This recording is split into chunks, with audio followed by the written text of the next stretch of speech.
I was 1,000 miles away in Denver when my phone vibrated against the mahogany conference table. Motion detected. Living room. I opened the app expecting a delivery driver. Instead, I saw my parents, Sandra and Steven, standing in the center of my sanctuary with a stranger holding a clipboard. A contractor. They weren't watering my plants. They were holding a tape measure against the glass wall of my hydroponic garden. My mother's voice came through the speaker, tinny and distorted but unmistakable. Tanner needs this space for his content studio. Just knock the wall down. Morgan won't make a scene. She'll just accept it. She was right about one thing. I wouldn't make a scene. I would make a war. Drop a comment and let me know where you're listening from and what time it is for you right now. I'd love to know who's part of our community. I didn't scream. I didn't call the police. Not yet. That would be a temporary fix for a structural rot. I needed a total demolition. I closed the security app and opened my travel portal. I booked the next flight out of Denver International. One way. I wasn't going back to visit family. I was going back to liquidate a failed investment. I knew exactly when to strike. Tanner wasn't known for his discretion. For weeks, he had been posting about a major reveal for his followers this Saturday at 2 in the afternoon. A grand opening of his new content house. He wanted an audience. He wanted to show the world his success.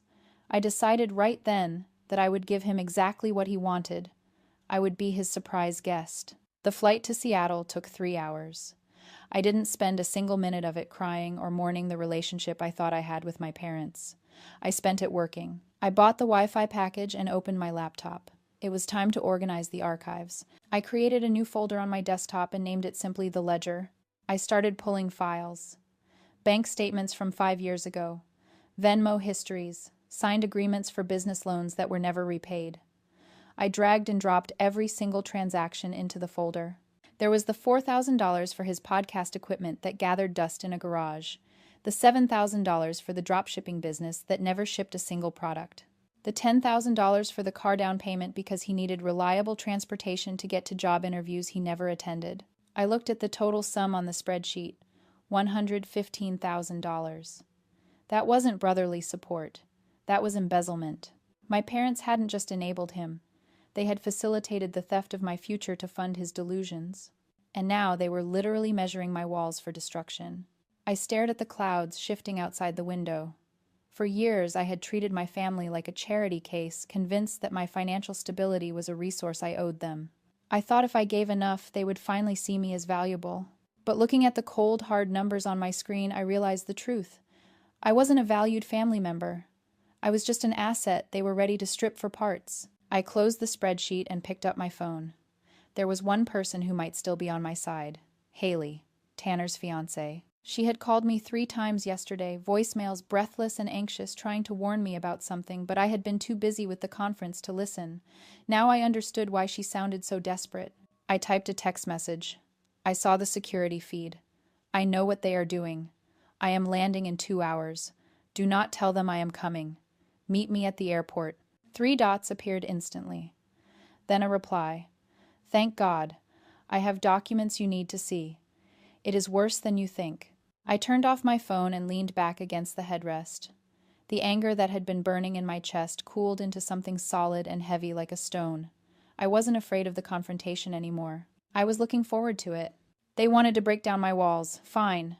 But they forgot that I was the one who built the foundation, and I knew exactly where to place the charges to bring the whole thing down.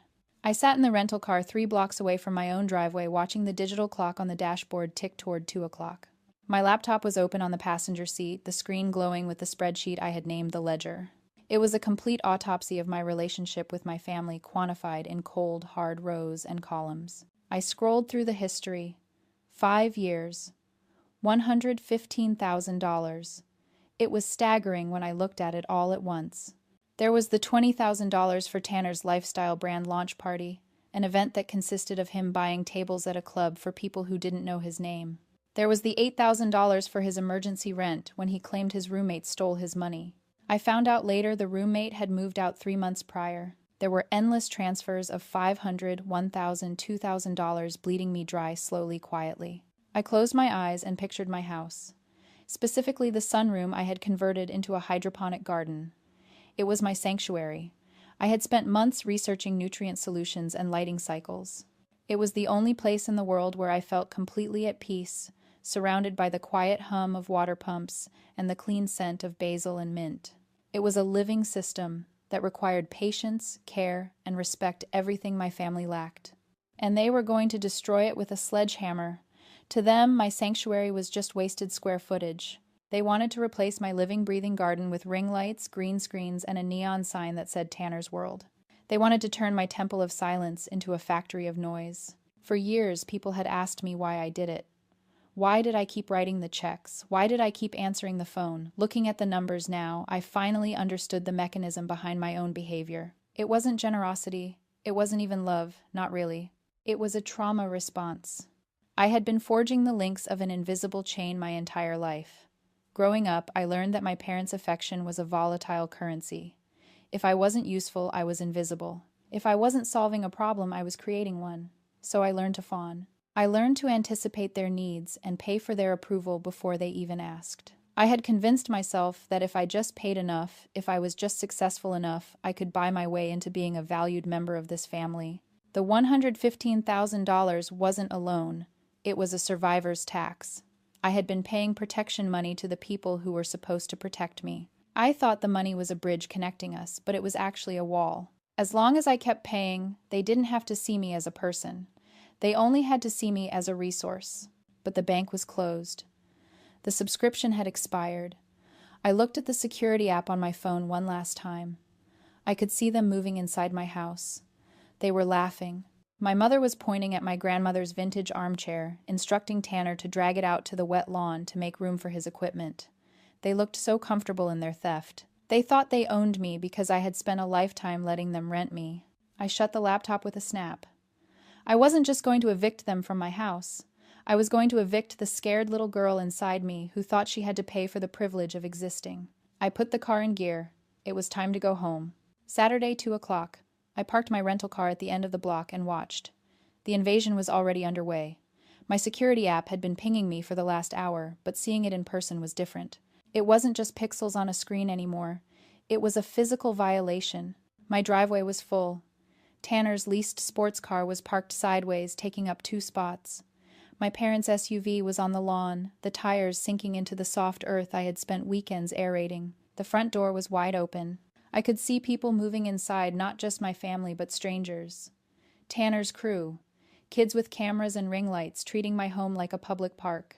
I walked toward the house. The sound of bass-heavy music thumped from inside, rattling the windows. My grandmother's vintage armchair, the one I had spent a fortune restoring, was sitting on the front lawn. It had been dragged out to make room, abandoned on the wet grass like trash. A half-empty energy drink can was balanced on its velvet armrest.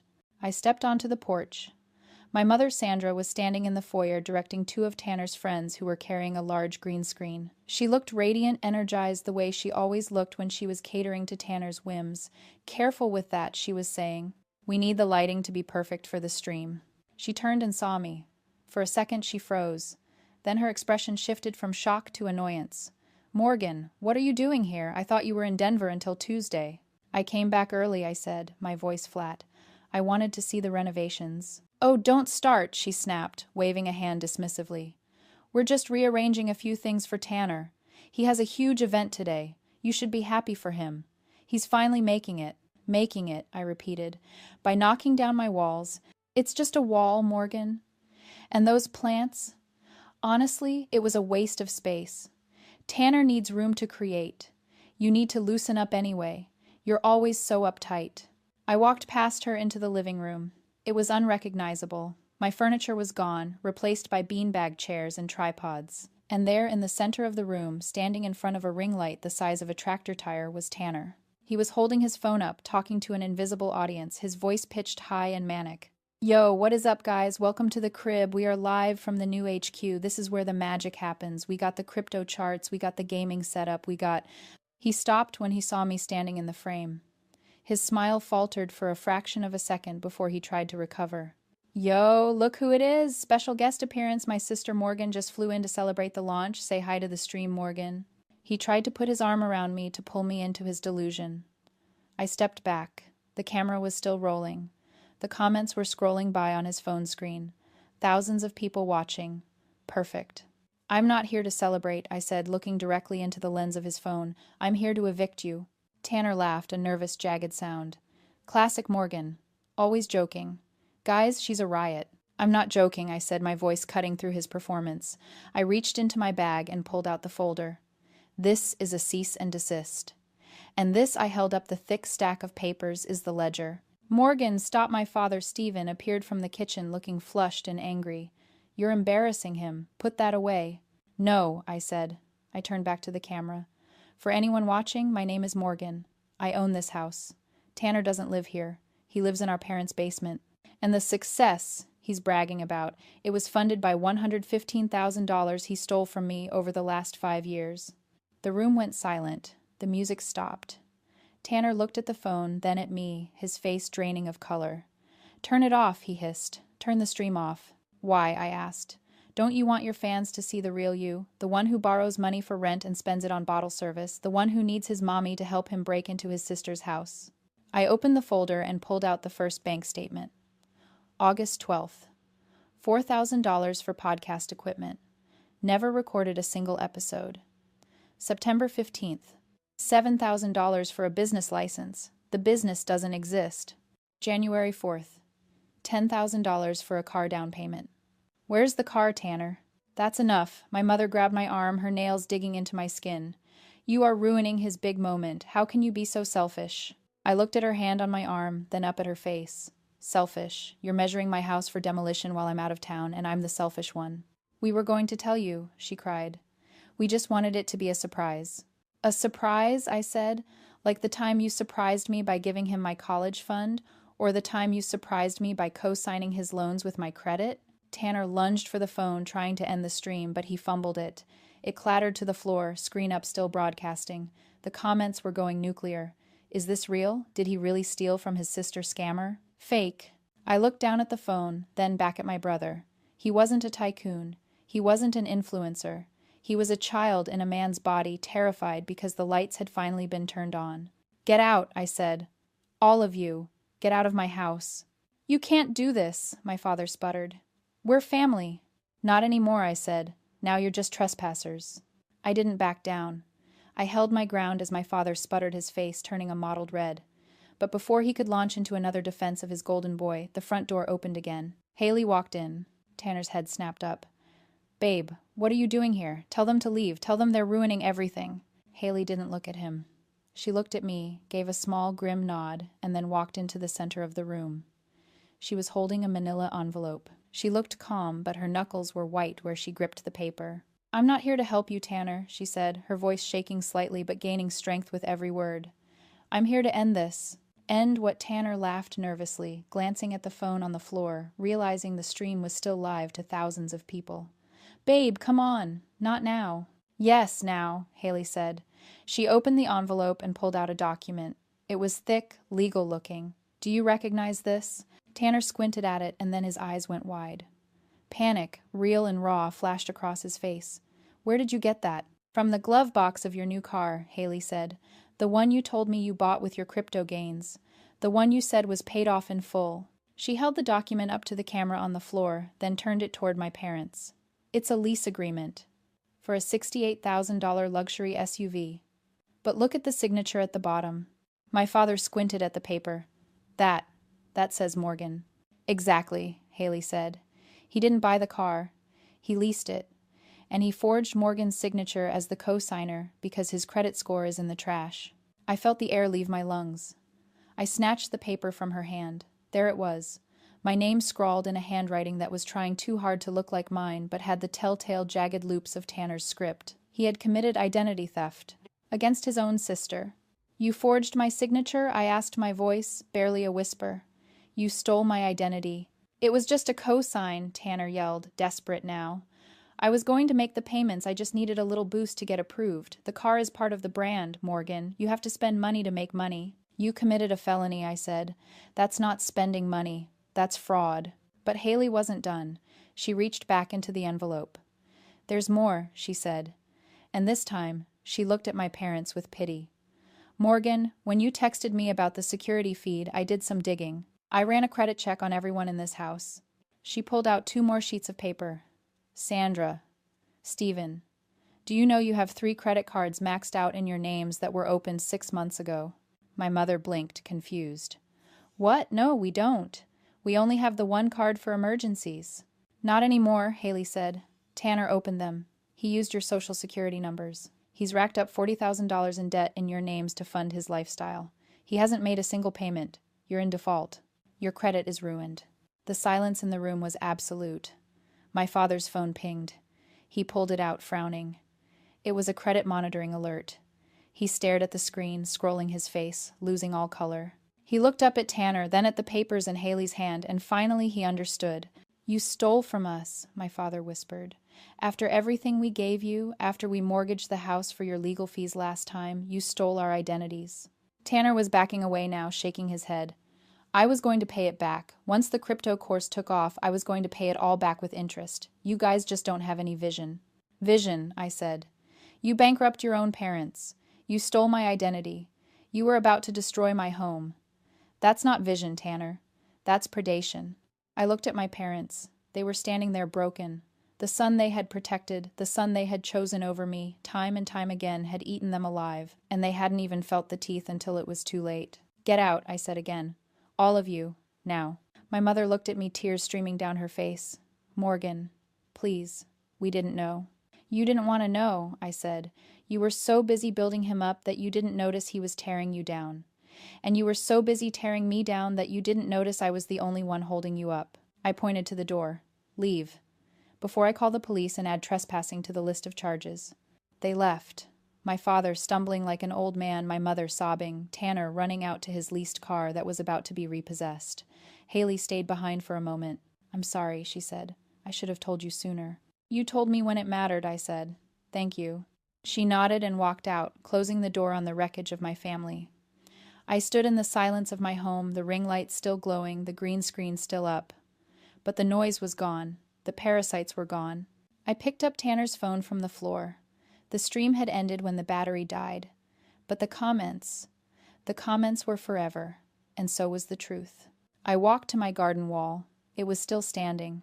They hadn't touched it yet. I pressed my hand against the glass, feeling the cool surface. My sanctuary was safe. My ledger was closed. And for the first time in my life, I wasn't just the survivor. I was the victor. The police arrived 12 minutes later. I had called them myself, stating clearly that I had trespassers on my property who were refusing to leave. 2 officers walked up the driveway, their expressions professional and unreadable. I met them on the porch, handing over a USB drive containing the security footage, the live stream recording, and the digital copies of the forged lease and the credit reports. He's inside, I said, pointing to Tanner, who was sitting on the floor with his head in his hands. Tanner, he committed identity theft against me and our parents. He also trespassed and destroyed property. The officers went inside. I watched from the doorway as they spoke to Tanner. He tried to argue at first, his voice rising in that familiar whine, claiming it was all a misunderstanding, a family dispute. But then Haley handed them the physical copy of the forged lease. The officer looked at it, looked at Tanner, and then pulled out his handcuffs. Tanner, stand up. Put your hands behind your back. My mother screamed. It was a raw animal sound that echoed through the house. No, you can't take him. He's just a boy. He didn't mean it. She rushed forward, grabbing the officer's arm. He gently but firmly pushed her back. Ma'am, step back. Your son is under arrest for fraud and identity theft. Morgan, stop them, she shrieked, turning on me. Her face was twisted ugly with desperation. Tell them it was a mistake. Tell them you gave him permission. He's your brother. I analyzed her expression for a trace of maternal instinct, but all I found was the panic of an accessory losing her shield. She was watching her son get handcuffed for stealing her identity, for ruining her credit, for nearly destroying her life, and she was still trying to save him. She was still trying to sacrifice me to do it.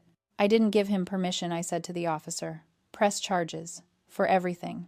You monster, my father yelled. You're ruining this family. You're sending your brother to prison. No, I said, my voice calm, almost bored. He sent himself to prison when he signed my name, and you helped him pack his bags when you taught him he could take whatever he wanted. They took Tanner away. He was crying now, begging, looking at me with wide, terrified eyes. I felt nothing, no satisfaction, no pity, just the cold, clean feeling of a debt being settled. My parents stayed behind, huddled together in the living room amidst the wreckage of their son's failed empire. They looked small, defeated, And then, inevitably, they turned their anger on me. "We will lose the house," my father said, his voice trembling. "Because of those credit cards, we can't pay them. We'll be homeless, and it's your fault." "My fault?" I asked. "Did I open the cards? Did I spend the money?" "You called the police!" he shouted. "We could have fixed this. We could have worked something out. Now he has a record. Now we have nothing."